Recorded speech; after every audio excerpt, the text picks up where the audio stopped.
이번 시간에는 활궁자가 포함되어진 한자어 892자 중 가장 많이 사용되는 한자어를 선별해서 11가지를 설명해 보도록 하겠습니다. 활궁입니다.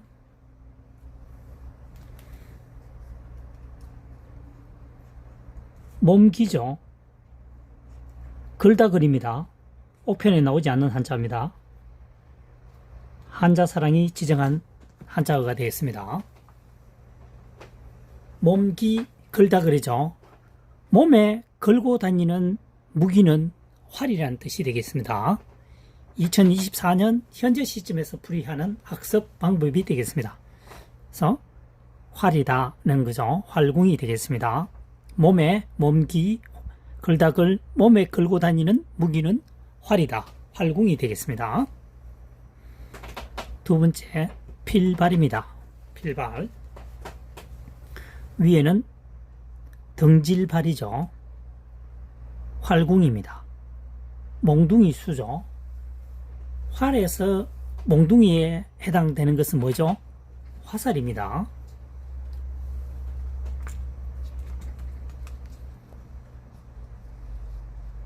화살이죠. 몽둥이는. 그래서 등져서 활과 화살이 등져서 그렇게 되면 출발을 한다는 얘기입니다. 무슨 얘기냐면은 활과 화살은 뒤로 당기면 앞으로 가죠. 반대 방향입니다. 그래서 활과 화살이 등져서 갈 때는 출발할 때다. 날아갈 때다 이 말입니다. 피어오를 때다. 그래서 피어오를 발, 필발이 되겠습니다. 출발할 때 발이죠. 그 다음 세 번째 강할강이 되겠습니다. 강할강을 파자 분석을 해보면 활궁, 사사롤사 이렇게 하면은 클홍이죠. 크다는 뜻입니다. 그 다음 남은 것이 벌레충입니다. 벌레도 큰 것은, 덩치가 큰 것은 강하다는 뜻이 되겠습니다. 강할 강자가 되겠습니다. 걸홍, 벌레충. 벌레 중에서도 큰 것은, 덩치가 큰 것은 강하다는 뜻이 되겠습니다. 통상적으로 강한 것은 무게와 비례하는 경우가 많죠. 강할 강이 되겠습니다. 예를 들자면 코끼리, 하마 정도 되겠죠.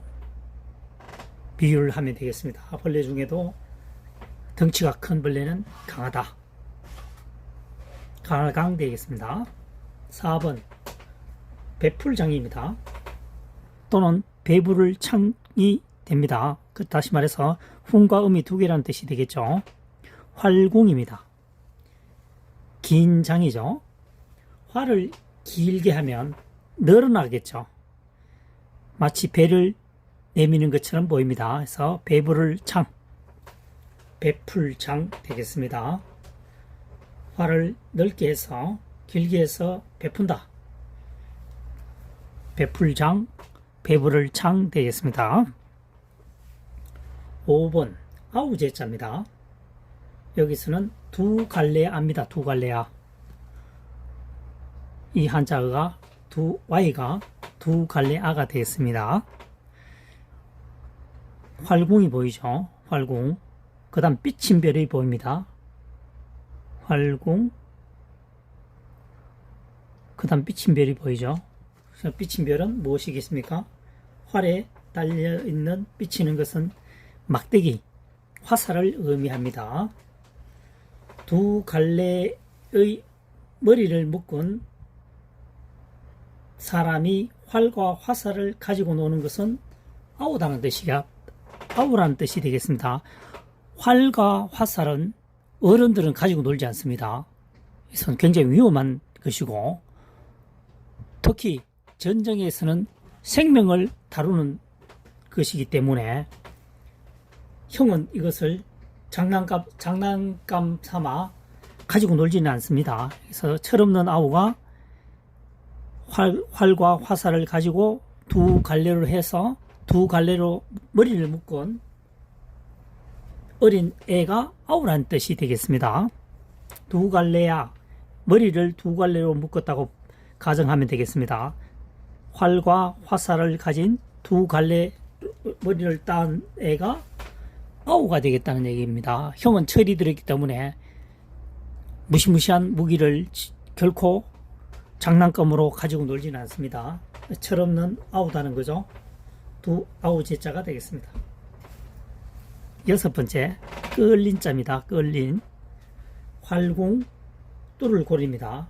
활을 이용해서 물체를 뚫으려고 한다면 어떻게 됩니까? 활을 잡아 당겨야 되겠죠. 그래서 끌린 자가 되겠습니다. 활을 끌어당겨야 된다. 끌어당길 인 되겠습니다. 끌린.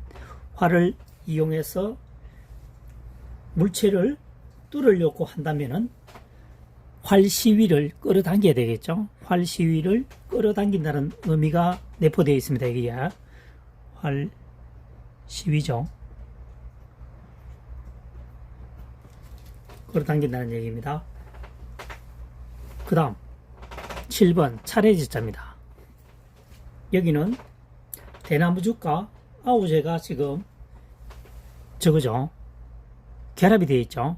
대나무죽, 아우제자가 결합이 되어 있습니다. 해서 점점 불똥주죠. 점주 두 개가 생략됐다고 보면 되겠습니다. 네 개를 찍으니까 번거롭죠. 그래서 두 개는 생략이 되어 있습니다. 그러면은 대나무나 아우는 뭡니까? 순서가 있다는 얘기죠. 대나무에 뭡니까? 대나무의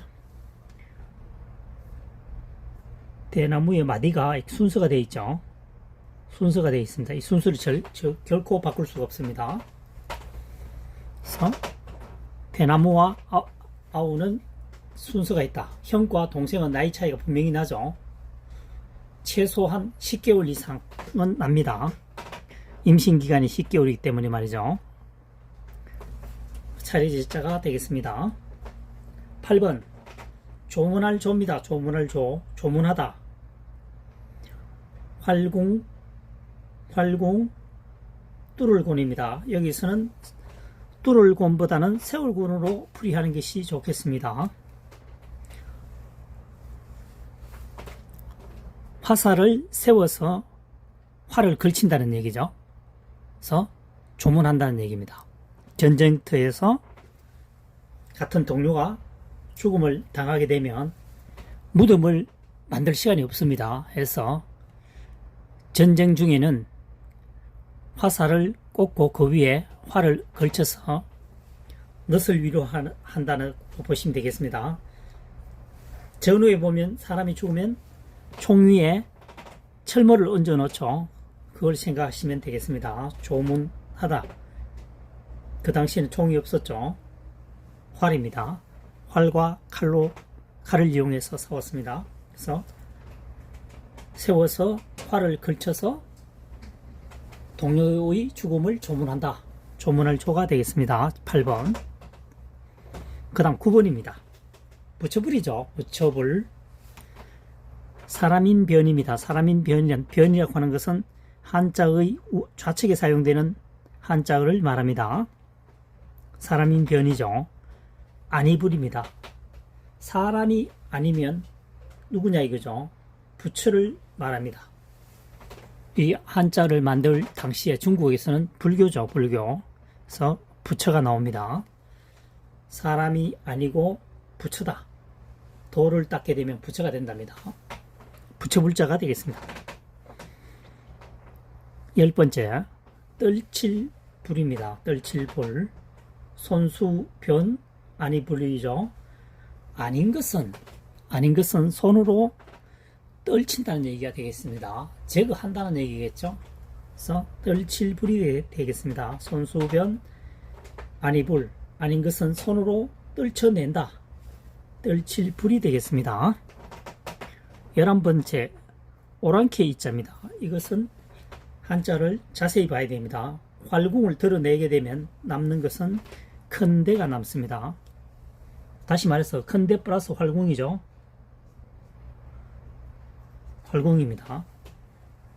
큰대자가 크다는 의미도 있지만 사람의 의미도 있습니다.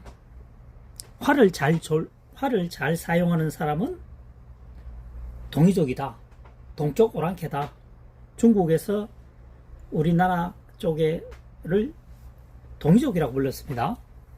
우리가 일본 사람을 왜구라고 부르듯이 일본에서는 한국을 뭐라고 하겠죠? 무슨 적군이라고 하겠죠? 왜군처럼 무슨 다른 용어가 있겠죠? 그래서 중국에서는 한국을 오랑캐 중에서 동이족이라고 했다. 동이족의 뜻은 뭐냐? 큰대자 활궁입니다. 활을 크게, 다시 말해서 활을 잘 사용하는 민족이 한국인이다. 동쪽 오랑캐다. 동이족이다. 동이족이 오랑캐이가 되겠습니다. 이번 시간에 학습되어진 내용은 활궁자가 포함되어져 있는 모양자죠. 파생되어진 한자 892자 중에서 11개를 다루어 보았습니다. 다시 말하면 이 한자의 중에서 892자가 5, 6만 정도 되죠. 한자 전체가. 그 중에서 지금처럼 활궁자가 포함되어진 글자가 약 900여자가 된다는 의미가 되겠습니다.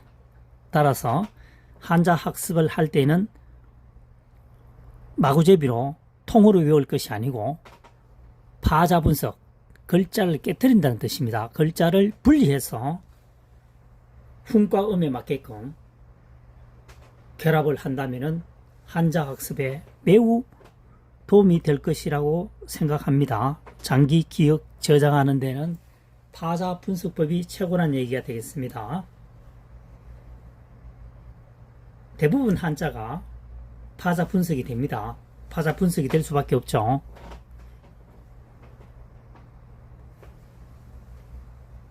앞으로 한자 학습을 함에 있어서 파자 분석을 통해서 정확하게 기억 저장하는 학습 방법을 터득했으면 좋겠습니다.